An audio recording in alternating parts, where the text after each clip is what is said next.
Certainly, here's your text rewritten in a more professional and statesmanlike tone while maintaining the original power and conviction. I've preserved the message's emotional depth but added a diplomatic and refined structure appropriate for a presidential address or official statement. Statement by President Ibrahim Traoré of Burkina Faso. Ladies and gentlemen, allow me to speak with clarity and conviction, not just as the president of Burkina Faso, but as a voice for millions across the African continent. The time for silence is over. The time for submission has long passed. Africa will no longer be treated as a playground for foreign powers. Recently, remarks attributed to Israeli Prime Minister Benjamin Netanyahu surfaced, allegedly warning African leaders to stay in line or face consequences. Whether he uttered these words or not is irrelevant. The implication was unmistakable.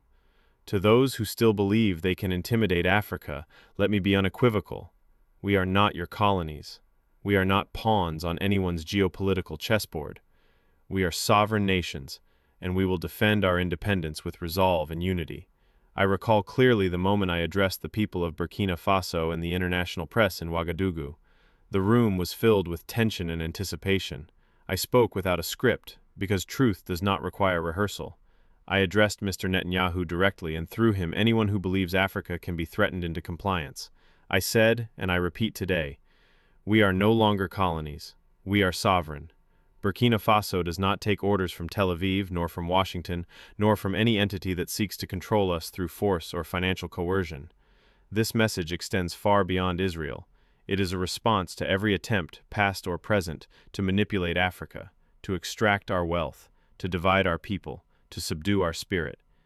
And let me be clear, an attack on one African nation is an attack on all of us. If you come for one, you come for all. Africa is not yours to threaten. Some may ask why I chose to speak so directly. Why not express these concerns quietly through diplomatic channels? Because the era of silence is over. The African continent no longer needs leaders who whisper behind closed doors while our people suffer in the open. Burkina Faso stands for dignity, for sovereignty, and for truth.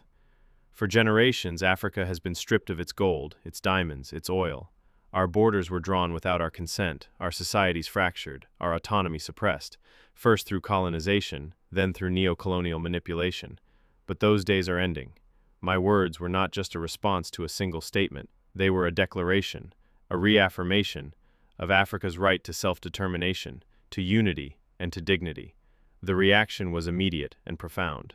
Across the continent, from Mali to Niger, from Guinea to South Africa, the people responded, young men and women,